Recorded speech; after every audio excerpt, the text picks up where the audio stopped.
أما بعد أعوذ بالله من الشيطان الرجيم بسم الله الرحمن الرحيم فسبح بحمد ربك واستغفر إنه كان توابا وقال النبي صلى الله عليه وسلم من لزم الاستغفار جعل الله له من كل ضيق مخرجا ويرزقه من حيث لا يحتسب أو كما قال رسول الله صلی اللہ علیہ وسلم فسبح بحمد ربک، آپ اپنے رب کی حمد کے ساتھ تسبیح کیجیے، واستغفرہ، اور آپ اللہ سے معافی طلب کیجیے، انہ کان توابا، بے شک اللہ تعالیٰ توبہ قبول کرنے والا، معاف کرنے والا ہے۔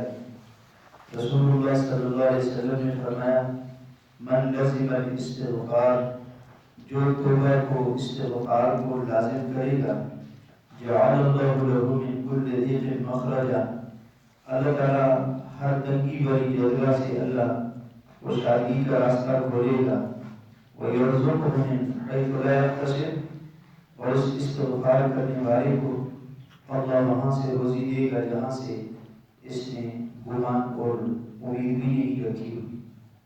تو بھائی اور دوستوں، اس دن یہ بات عرض ہوئی تھی کہ استغفار کے لیے گناہ کا ہونا ضروری نہیں ہے۔ بسا اوقات انسان سے گناہ ہو جاتا ہے، اس گناہ کی معافی مانگتا ہے، بسا اوقات گناہ نہیں ہوتا، کوئی ناپسندیدہ عمل، مکروہ عمل ہو گیا، اس پہ بھی بندے کو معافی مانگنی چاہیے۔ بسا اوقات یہ ہوتا ہے کوئی مشتبہ چیز، مشکوک کام کوئی کر لیا، اس پہ بھی معافی۔ اور کبھی ایسے ہوتا ہے غیر اولا کام، غیر افضل کام، ایک طرف عزیمت تھی، دوسری طرف رخصت تھی، رخصت پر عمل کیا، اس پر بھی استغفار۔ اور استغفار کا تعلق صرف امت کے ساتھ نہیں ہے، نبیوں نے بھی۔ حضرت یونس علیہ السلام کو دیکھیں تو لا الہ الا انت سبحانک انی کنت من الظالمین۔ حضرت موسیٰ علیہ السلام نے وہ جو قبطی قوم کے ایک شخص کو مکہ مارا تھا، وہ مر گیا، پھر حضرت موسیٰ علیہ السلام بھی توبہ کر رہے ہیں۔ اور ایسے ہی آدم علیہ السلام کو دیکھیں، وہ بھی کر رہے ہیں۔ تو ایسے ہی رسول پاک علیہ السلام کو بھی اللہ نے حکم دیا وَاسْتَغْفِرْهُ، آپ بھی اللہ سے معافی مانگیں۔ تو معافی کے لیے گناہ کا ہونا ضروری نہیں ہے۔ تو ہر حال میں ہر روز اللہ کے نبی نے فرمایا میں ہر روز اللہ سے 70 مرتبہ سے زائد اللہ سے معافی مانگتا ہوں۔ اور حدیث پاک کے اندر آتا ہے جو 70 دفعہ یا اس سے زائد معافی مانگتے ہوئے دنیا سے رخصت ہو گیا، اللہ شہادت کی موت دے گا، اللہ شہادت کی موت دے گا۔ تو بہرحال یہ ہے کہ یہ خصوصی ایام ہیں، تقریباً گزر کے تھوڑے رہ گئے، 8 ہیں 9 ہیں، تو ان دنوں میں تو خصوصاً اب دعا پہ توجہ دینی چاہیے۔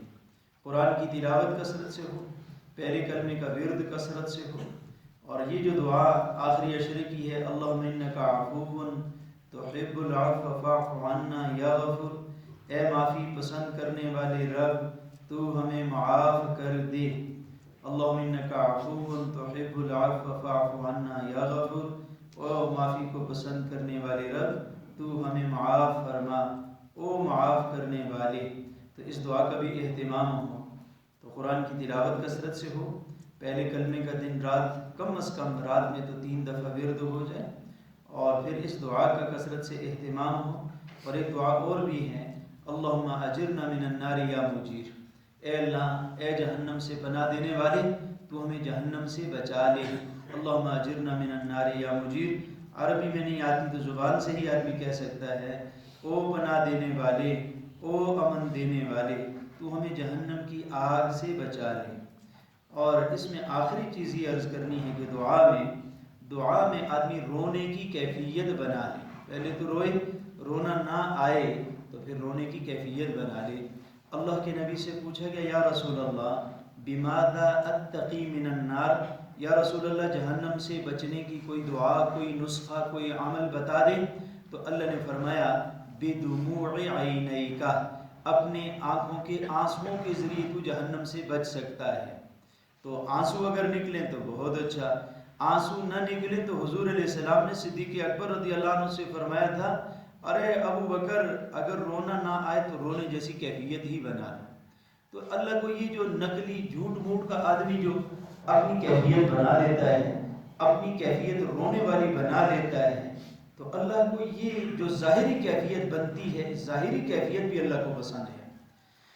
امام ابو داؤد صاحب رحمۃ اللہ علیہ نے داؤد شریف کے حاشیے میں ایک واقعہ لکھا ہوا ہے کہ موسیٰ علیہ السلام کی قوم کو جب اللہ تعالیٰ نے دریا سے پار کر دیا اور فرعونیوں کو ڈبو دیا تو فرعونیوں کا ایک آدمی بچ گیا. اور یہ آدمی کون سا تھا؟ جو موسیٰ علیہ السلام کی نقلیں اتارتا تھا، مذاق اڑاتا تھا. موسیٰ علیہ السلام کی طرح سر پہ ٹوپی پگڑی ہوتی تھی، ہاتھ میں لاٹھی ہوتی تھی، نقلی سی داڑھی لگا کے رکھی ہوئی تھی، اور وہ قبطی بیٹھے ہوتے تھے، لاٹھی ایسے کرتے کرتے وہ مجلس میں آتا تھا کہ موسیٰ آگے، موسیٰ آگے، مذاق اڑاتا تھا. تو اللہ کا کرنا، ساری قبطی قوم کو اللہ نے ڈبو دیا، یہ بچ گیا. موسیٰ علیہ السلام نے دیکھا سارے ڈوب گئے، یہ جو سب سے زیادہ تکلیف دینے والا جو مذاق اڑاتا تھا یہ بچ گیا. تو موسیٰ علیہ السلام نے اللہ سے عرض کیا، یا اللہ سب سے زیادہ تکلیف دے تو یہ میرے لیے تھا جو بچ گیا، کہ یہ تو آتا تھا ٹوپی پگڑی بھی میرے والی، لاٹھی بھی میری، اور میرے جیسی اس نے داڑھی رکھی ہوئی. تو اللہ نے فرمایا تیری یہ جھوٹ والی نقل بھی مجھے پسند تھی، میں نے اس پہ اس کو پار کر دیا. اس نے اپنی ظاہری شکل بنائی ہوئی تھی، ٹوپی تھی، پگڑی تھی، شکل اس کی جو ہے دینداروں جیسی نبی والی شکل بنائی ہوئی تھی، لاٹھی نبی والی تھی، کہ تیری جو ظاہری کیفیت تھی اس پر میں نے اس کو پار کر دیا. تو بہرحال صدیق اکبر رضی اللہ عنہ سے فرمایا کہ رویا کرو، اگر رونا نہ آئے تو رونے جیسی کیفیت. تو یہ جھوٹ موٹ کی بھی اگر کیفیت ہم منہ بنا لیں، تھوڑی سی شکل بنا لیں، تھوڑا تنہائی میں بیٹھ کے، تو اللہ کی ذات سے ہمیں یقین ہے وہ جھوٹ موٹ کا سلسلہ بھی اللہ پاک چلا ہی دے گا. تو اللہ مجھے بھی، آپ حضرات کو بھی آخری دن ہے، تو اس میں یہ ہے کہ دعا کی کثرت ہو، تھوڑی دیر ہر نماز کے بعد بیٹھ جائیں، تھوڑا سا اللہ سے مانگ لیں اپنے لیے، اور پوری امت کی طرف سے توبہ کریں. یقیناً اللہ ناراض ہے، پوری امت کی طرف سے توبہ ہو. اور آخر میں یہ عرض کرنا ہے، عثمان بن عیینہ رحمۃ اللہ علیہ کہتے ہیں میں ایک دفعہ بیت اللہ میں بیٹھا ہوا تھا، تو میں نے ایک دیہاتی آدمی کو دیکھا، تو اس نے جو ایسے نماز پڑھی، اس کے بعد ہاتھ اٹھائے، اور ہاتھ اٹھانے کے بعد بس ایک ہی جملہ کہا، اے اللہ تو مجھے معاف کر دیں، اے اللہ میں کمزور ہوں اور تو نے مجھے کمزور پیدا کیا ہے. تو نے خود قرآن میں کہا ہے خلق الانسان ضعیفا، کہ انسان کو میں نے خود کمزور پیدا کیا ہے. اللہ تو نے پیدا خود اس طرح کیا ہے، کمزوریاں تو پھر ہوں گی نا. مشین بنانے والا خود کہتا ہے اس مشین میں یہ بیماری ہے. وہ کئی مشینیں ایسی ہوتی ہیں وہ کہتے ہیں بھائی اس کو اتنے وولٹ سے زیادہ بجلی دینا، جل جائے گی. تو خود تم نے کمزور بنایا. کہا یہاں سے اس نے دعا کی اور رونا شروع کیا. کہا مجھے بڑی عجیب سا اس کا تعجب ہوا. اللہ مجھے